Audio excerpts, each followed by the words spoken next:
Polri membantah ada 8 Kapolda yang positif narkoba saat tes urin dalam kegiatan sejumlah perwira polisi dipanggil Presiden Joko Widodo di Istana Kepresidenan Jakarta pada Jumat 14 Oktober 2022. Diketahui, sebelumnya ada informasi yang beredar melalui pesan WhatsApp menyatakan bahwa ada 8 Kapolda yang positif narkoba saat tes urin di Istana. Kadif Humas Polri Irjen Dedi Prasetyo menyatakan bahwa pihaknya membantah informasi tersebut. Dedi menyatakan pihaknya juga telah menanyakan beredarnya informasi itu kepada staf pribadi pimpinan Polri.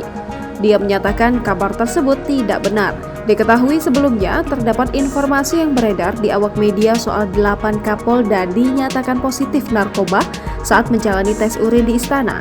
Pesan ini beredar di aplikasi pesan WhatsApp. Diberitakan sebelumnya, Mabes Polri menanggapi soal kabar Kapolda Jawa Timur Irjen Pol Teddy Minahasa tertangkap dugaan kasus tindak pidana narkoba.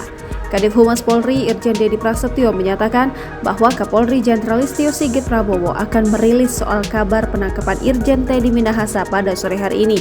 Namun begitu, Dedi masih enggan menjelaskan lebih lanjut soal tertangkapnya Irjen Teddy Minahasa. Dia hanya menyatakan bahwa kasus itu akan dirilis oleh Kapolri. Jangan lupa subscribe, share, komen, dan like ya!